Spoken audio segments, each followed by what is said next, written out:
Welcome back, everybody, to another episode of the Internal Compass podcast. I'm your host. I'm Samuel Archambault, osteopath and kinesiologist. Today, another episode where I try to support you into your quest of aligning yourself from inside out. So, you know that my podcast revolves a lot around pain management and around stress. And if you've watched or listened to the previous episode, maybe you liked or explore all of those different ways into which you can address stress, right? Those three different levels. If you haven't watched it yet, I strongly recommend that you watch just the previous episode that we attacked different strategies to deal with stress on three different levels. And in that episode, I've actually understood as I was recording the episode and by looking at my notes after that pain and stress are things that can be created by so many things in our lives. And I think that this is going to be a great way for me to use that content to elaborate on a little bit further into different episodes. So that's what I want to do today. And especially, I got curious about this social aspect, especially the communication and relationship aspect that we have with other people. So, in other words, today, what we want to do, what I want to do with you, is maybe elaborate why, first of all, why do relationships and communication issues creates pain and stress, but also how can you approach it in a different way that you can enhance the quality of your relationship and also the quality of the communication that you have with people around you. Because if you're like me and you don't live in a cave, you have friends, you have family, you have people around you, you have colleagues, and with those people, you kind of need to communicate if you want to maintain some type of a relationship. Of course, you can always break the relationship, but I believe that happiness in this world kind of comes with and from those relationships. Well, if we look at science recently, that's what it looks like it's coming from. So let's start by attacking this in a way that we start with some kind of issue. Because of course, this podcast is all about what can we do if something goes wrong, right? If everything goes well, we don't really question it and we just go forward. So in the realm of relationship and communication, there is going to be a time, and that is not like a if, it's more a matter of when. So there is going to be a moment that with some people around you, you're going to have some kind of a communication issue. You're not going to agree with someone. You're going to have an argument. Guess what? Those things are completely normal. So how do we compose with this? That's what I want to get. And not only how do we compose, but how can we make better sense of the stress that we're living when we are in such a situation? The first step I would like to maybe explore with you is that whenever we have a conflict with someone else, there is always two parties, meaning there are always going to be two sides of the same story. So far, I'm probably not teaching you much, but bear with me. There is always going to be your side, your perception of things, and then there is going to be the other person's side or the other person's perspective. So we need to see this problem in a way that we need to address different both different parties. We need to address how you perceive things, and we need to address how the other perceive things. And although you cannot be in the other person's shoes, well, there is a way that I want to share with you today that it will be possible for you to be able to maybe ask some questions that will maybe not make you understand fully what it is that the other person sees or don't see, but in some kind of way, it's going to help you maybe understand that other person. So the first step is, let's start with something a bit more concrete. What can you do yourself to maybe question your own perspective of things? The next time that you have a conflict with someone else, ask this question. What is it about myself that kind of contributed to this specific issue? So in other words, clearly this kind of a relationship or communication issue comes from both sides. So I am contributing something. There is a part of the responsibility of this issue that comes from me. So what is it? Don't ask this question to blame yourself. Ask this question to be curious. The more you can learn about yourself, the better you'll be able next time not to reproduce or not to contribute in a specific issue in this way. So for that, I invite you to maybe try this one exercise. Take a look at yourself in 3 different circles. First circle is the person that you think you are. That is the first circle. Write yourself your strength, your weaknesses, your values, the basic stuff that we've been covering in the last couple of episodes about, do you know yourself well? And how do you perceive yourself? Do you think that you're someone who is ambitious? Do you think that you're someone that lacks confidence? Do you think that's someone that have difficulty to deal with others? It doesn't matter exactly what you believe. Just write it down. Who do you think you are? And then in the second circle, you're going to write the person that you aspire to be. Who are you striving to be? Because if you have a vision of who you want to be, there is a good chance that your actions are going to unconsciously kind of align with this. Maybe some specific areas of your life that you want to maybe make better or improve. The last circle, you will need other people to help out. And that is how other people see you. There's no other choice. If you want to complete this exercise, you have to ask people around you, family, friends, colleagues, but also people that maybe are not completely on your side. So you have a good objective way of seeing at yourself from like the third person. And in my opinion, you are going to be a mix of those 3 people. Who do you think you are? Who do you aspire to be? And how other people sees you. Try to see the common themes that kind of get out of this exercise. And be careful. This exercise can be difficult to do because you will need to be in a state that you can receive proper feedback from other people. It's easy to do it from yourself. When it comes from people that are close to you, especially if they're being honest, it might irritate you a little bit. So make sure that you are in a very peaceful state before you do that kind of exercise. So knowing your strength and your weaknesses in this kind of 3 different ways will allow you to say, hey, in this type of situation, I know that I maybe tend to act this way. I know that those are where my strength lies.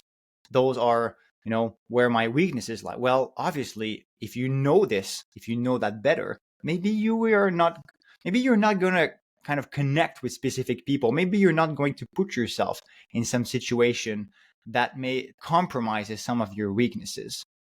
But another question you can ask yourself is, again, what in my responsibility, under my control, what is my contribution to this one specific issue? Yes, there is a contribution from who you are, but not only that, there is also a contribution into maybe what skills.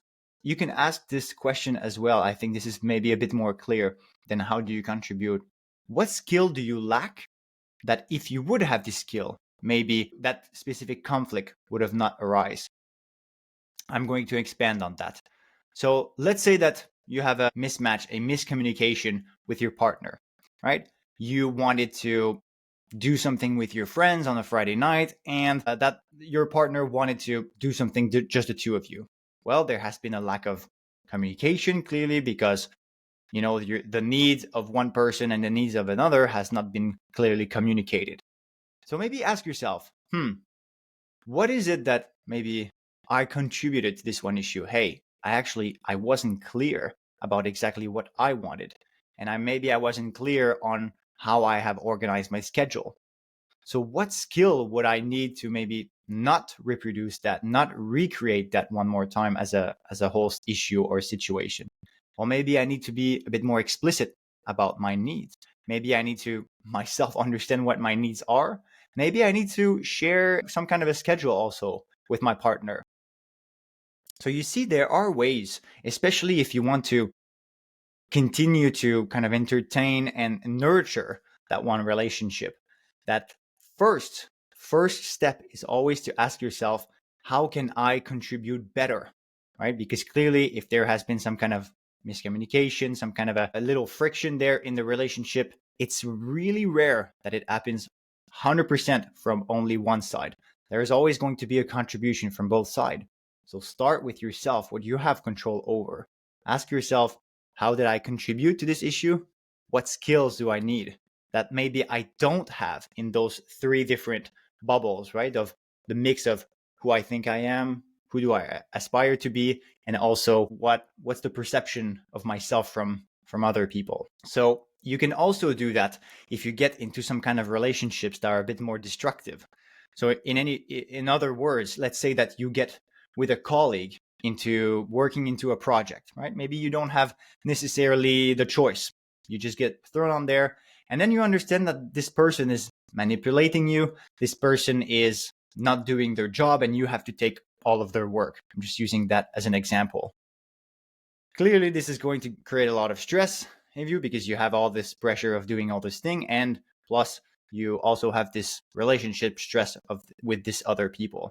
Remember, relationships, they don't have to be, you don't have to want necessarily that relationship. Sometimes they are kind of created and you have to deal with it. That's why I said it's important to learn those communication skills, because you can't just disappear from everybody. Or if you want to do that, then just go live by yourself. But I don't think you want to do that.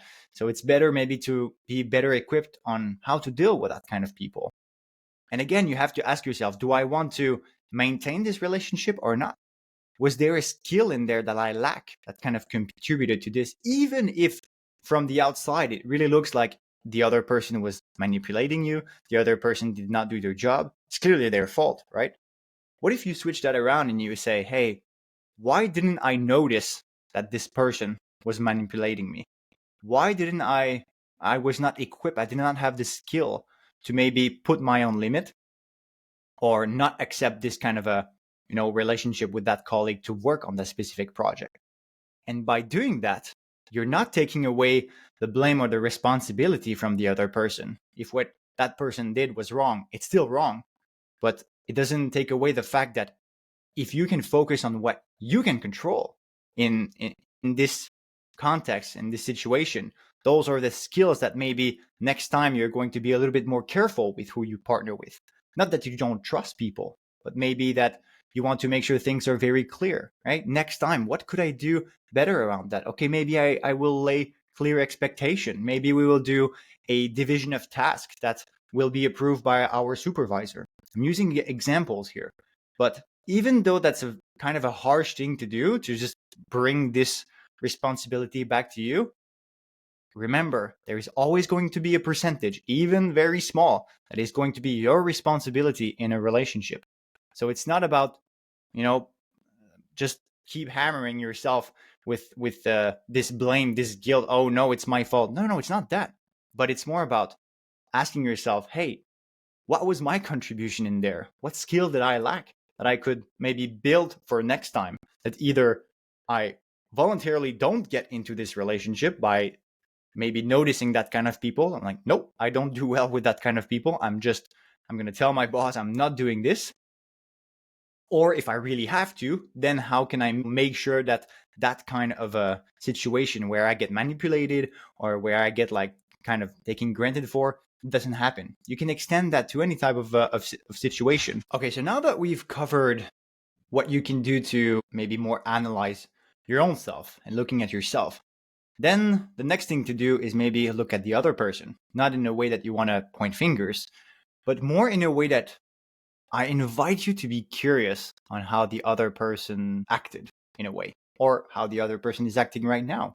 So clearly, if there's some kind of issue, miscommunication, or relationship friction that you're in right now, or just think about the last one, instead of trying to blame the other person, especially if you're creating some kind of a team with that person is your partner, that person is a good friend of yours, that person is, again, a colleague that you really appreciate and you're trying to work on a specific project, but there is some frictions.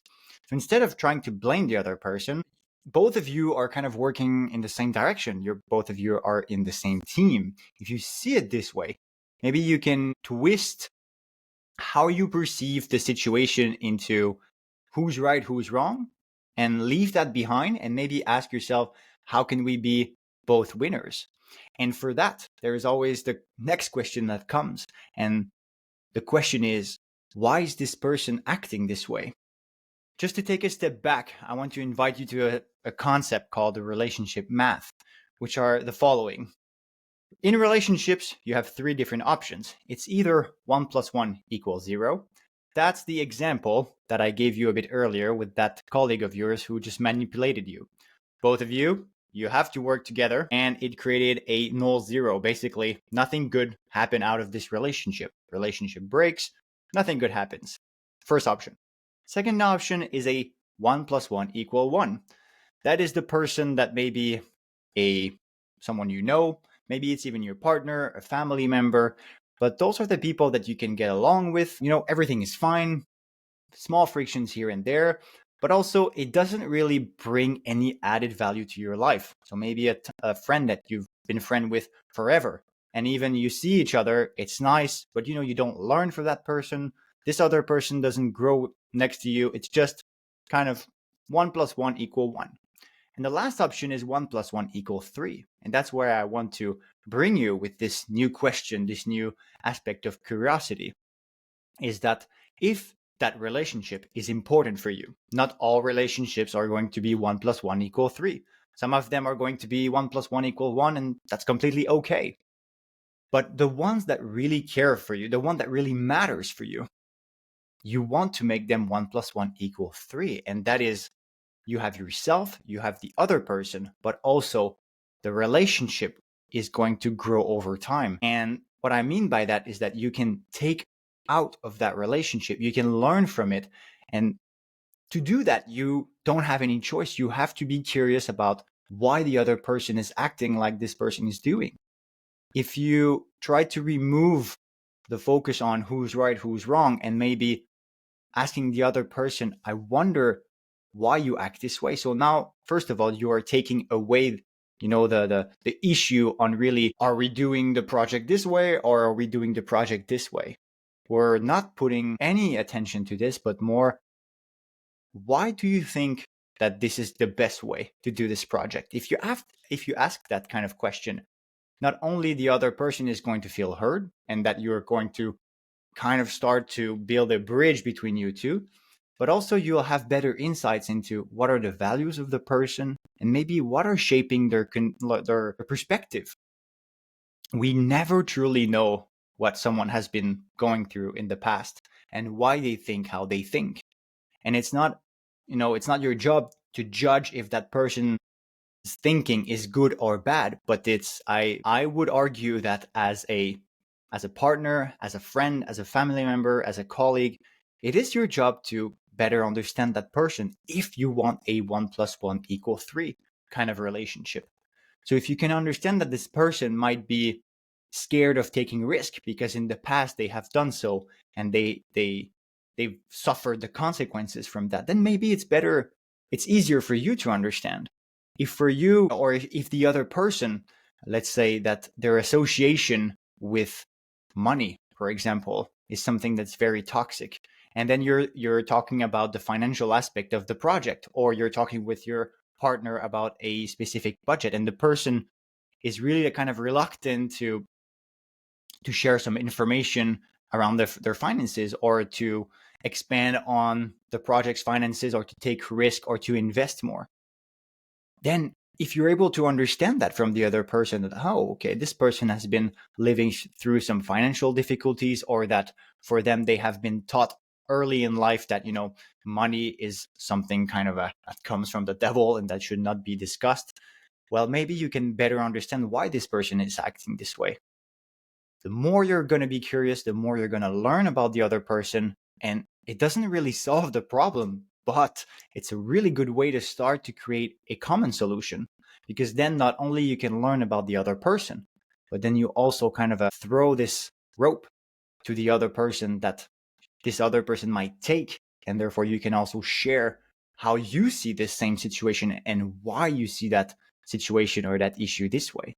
If you're able to understand each other, then again, the question is more, how can we combine those two perspectives into a creative solution better than just who's right or who's wrong?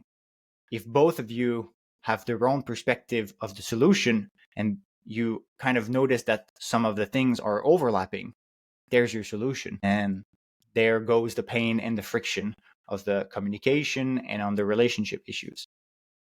So This is not a guide that will completely get rid of your friction with the different relationships that you have in your life. But what I wanted to offer you today is basically just some few small steps that you can take into seeing your relationship frictions or issues or communication issues into a different way. First of all, maybe have a good look at yourself in the mirror and look at what are the skills that you lack that kind of led to this situation, and what did you contribute to the issue, and how can you change it? And then also maybe creating some curiosity in yourself to ask yourself, why is this other person thinking this way? Why is other person, why is it important to that other person, that specific detail? Why are they kind of holding on very tightly to their perspective on that specific topic? If you can understand why the other person is acting this way, then perhaps you can find a common solution that kind of covers both of your perspective, both of your needs, and therefore everybody wins. Hopefully this helps you get you a little bit more pain-free in the realm of your social life and in your relationships. And on this note, let's see each other in 2 weeks for another episode of the Internal Compass podcast.